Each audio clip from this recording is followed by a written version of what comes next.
अस्सलाम वालेकुम नाजरीन। पिछली किस्त के आखिर में आपने देखा कि हाइमा खातून की तबीयत ख़राब हो गई थी और वो नीचे गिर गई थी।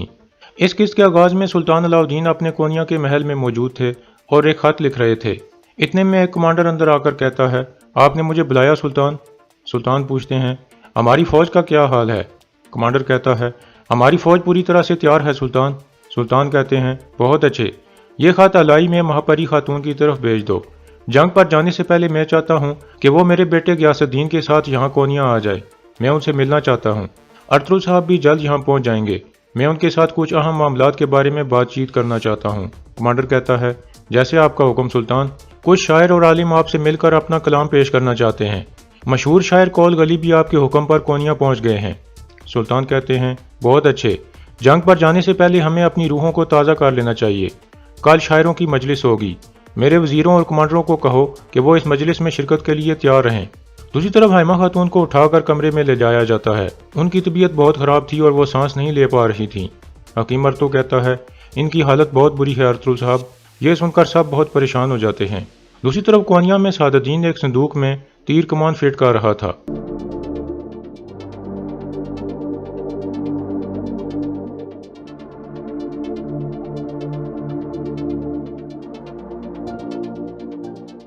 इतने में गोख्तू इजाज़त लेकर अंदर आता है और कहता है, क्या ये सच है जो मैंने सुना है अमीरी हजरत? सादुद्दीन कहता है, हाँ ये सच है।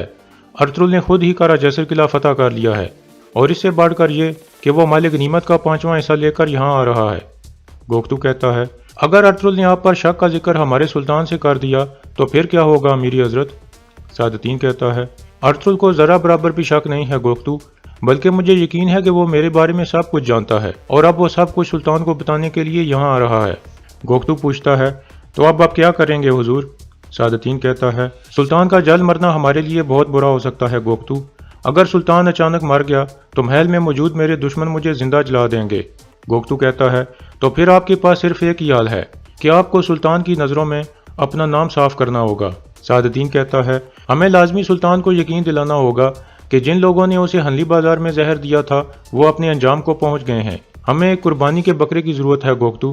गोख्तू पूछता है, तो किसको कुर्बान करेंगे अमीरी हजरत?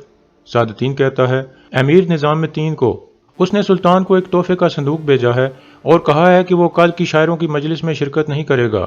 फिर सादुद्दीन खड़ा होकर कहता है, तुम अमीर निज़ामुद्दीन के डब्बे को मेरे तैयार किए हुए डब्बे से तब्दील कर दोगे।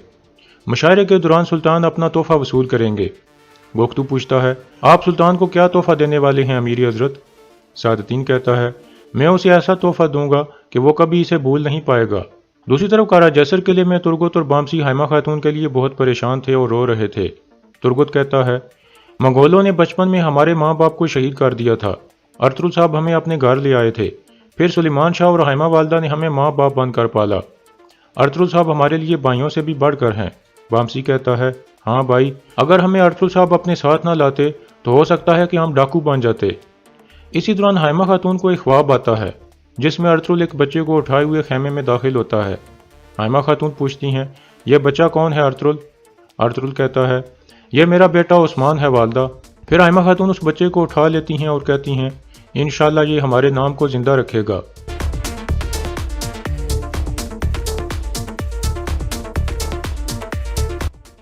इतने में हाइमा खातून हंसते हुए आंखें खोल देती हैं और उस्मान का नाम पुकारती हैं। उनको होश में देखकर अर्तुल और बाकी सब बहुत खुश हो जाते हैं। दूसरी तरफ कोनिया में गोख्तू कहता है, क्या शानदार इजाद है अमीरी हजरत, दुआ करें कि ये सुल्तान के सामने फंस ना जाए।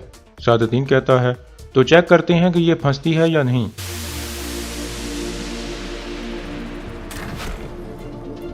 इस तरह संदूक खोलने पर तीर निकलकर सामने दरवाजे में पैवस्त हो जाता है।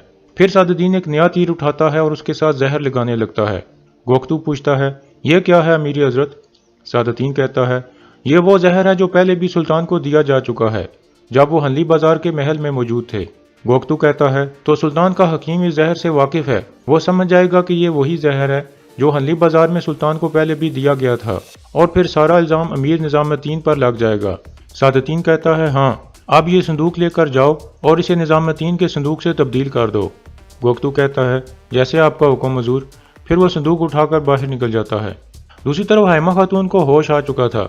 हकीम अर्तु कहता है, हाइमा खातून आप बिल्कुल ठीक हैं सरदार, لیکن یہ خطرناک صورتحال سے گزری ہیں، اس لیے انہیں آرام کی ضرورت ہے۔ یہ سن کر سب خوش ہو جاتے ہیں اور اللہ کا شکر ادا کرتے ہیں۔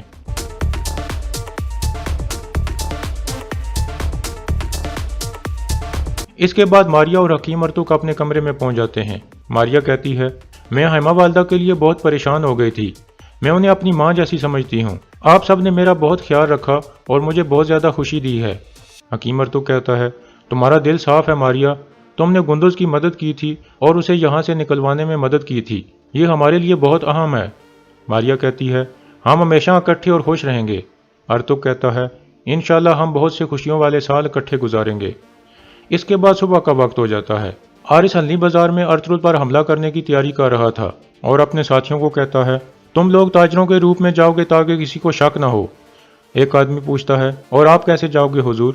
حارث کہتا ہے، میں اس باسکٹ میں جاؤں گا جو آپ ارطغرل کو تحفے میں دو گے۔ یہ سن کر سب ہنسنے لگتے ہیں۔ پھر حارث کہتا ہے، ایک دفعہ ہم اندر داخل ہو گئے تو سب آسان ہو جائے گا۔ ہمارے آدمی پہلے ہی وہاں جا کر تلواریں میزوں کے نیچے چھپا چکے ہیں۔ سب سے پہلے تم لوگوں نے اندر والے محافظوں کو مار کر دروازے کو اندر سے بند کرنا ہوگا تاکہ باہر سے کوئی بھی اندر نہ آ سکے۔ ارطغرل کے پاس صرف چند آدمی ہوں گے، اس طرح ارطغرل غیر محفوظ ہو جائے گا۔ پھر حارث باسکٹ میں گھسنے کی تیاری کرنے لگتا ہے۔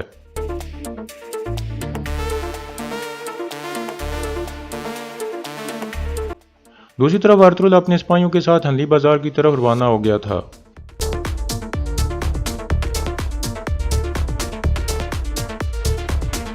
اسی دوران تیتن اور کمانڈر اینگلوس بہت سارے سپاہیوں کے ساتھ ہنلی بازار کے قریب پہنچ چکے تھے کیونکہ انہوں نے حارث کو ہنلی بازار سے نکلنے میں مدد کرنی تھی۔ تیتن سپاہیوں کو کہتا ہے، اپنی آنکھیں کھلی رکھنا، حارث ارطغرل کو مارنے کے بعد ہنلی بازار میں آگ لگا دے گا، دھواں دیکھتے ہی ہم حملہ کر دیں گے، تیار ہو جاؤ۔ دوسری طرف ہنلی بازار کے تاجر تحفے طوائف لے کر محل کے اندر آ چکے تھے کیونکہ ارطغرل نے انہیں پیغام بھجوایا تھا کہ ہم نئے نظام کے بارے میں بات چیت کریں گے۔ اسی دوران حارث کے آدمی بھی تاجروں کے بیس میں اندر داخل ہو جاتے ہیں۔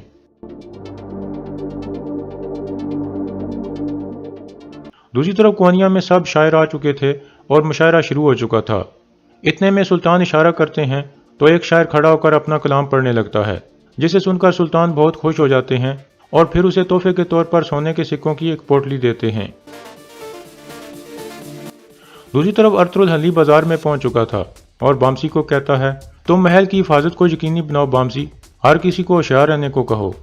یہ کہہ کر ارطغرل کچھ ساتھیوں کے ساتھ اندر چلا جاتا ہے جبکہ باقی سپاہیوں کو بامسی کہتا ہے، تم سب اپنے ہاتھ تلواروں پر رکھو، اب اپنی اپنی پوزیشنیں سنبھال لو۔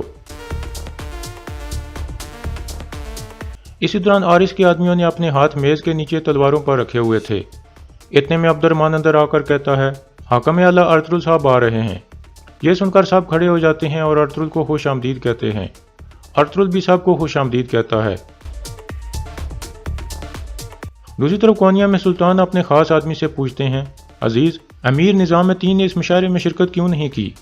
عزیز کہتا ہے، کیونکہ وہ بیمار تھے سلطان، لیکن انہوں نے آپ کے لیے ایک تحفہ بھیجا ہے۔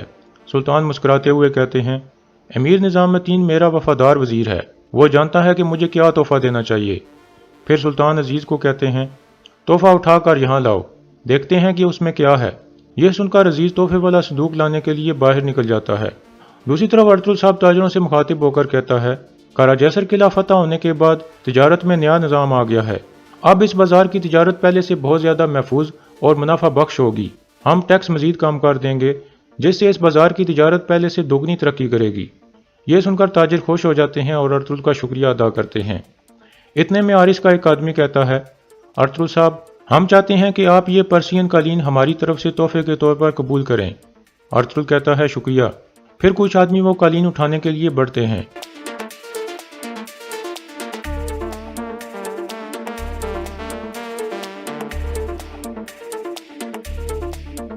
اسی دوران کوانیا میں دو سپاہی ایک صندوق اٹھا کر سلطان کے سامنے رکھ دیتے ہیں۔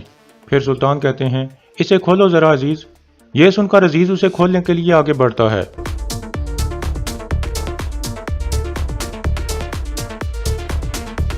دوسری طرف ہنلی بازار میں ارطغرل کے سامنے قالین کو کھول دیا جاتا ہے، اس میں ارسز کی لاش تھی۔ ارسز کو دیکھ کر ارطغرل بہت پریشان ہو جاتا ہے۔ اتنے میں حارث نکل کر سامنے آ جاتا ہے اور کہتا ہے، یہ جگہ تمہاری قبر بنے گی ارطغرل۔ ارطغرل کہتا ہے، اور تمہیں قبر بھی نصیب نہیں ہوگی حارث۔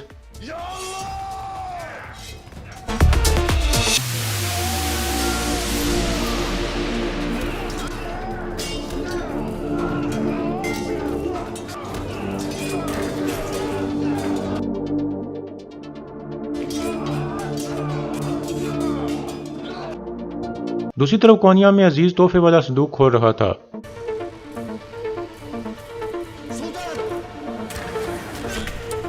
इस तरह सुल्तान के पीछे खड़ा सिपाही तीर का निशाना बन जाता है।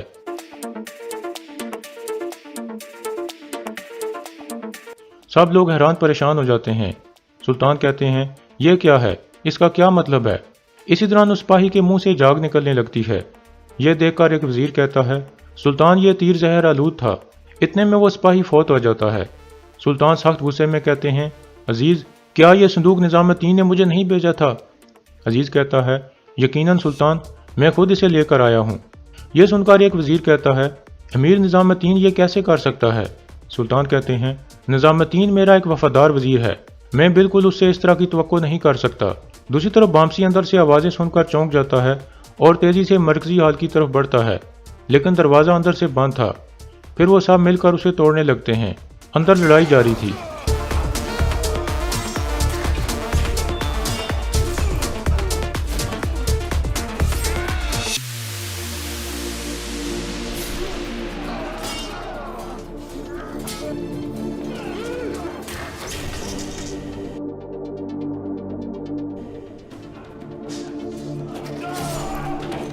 और यहाँ इस किस्त का इख्तिताम हो जाता है।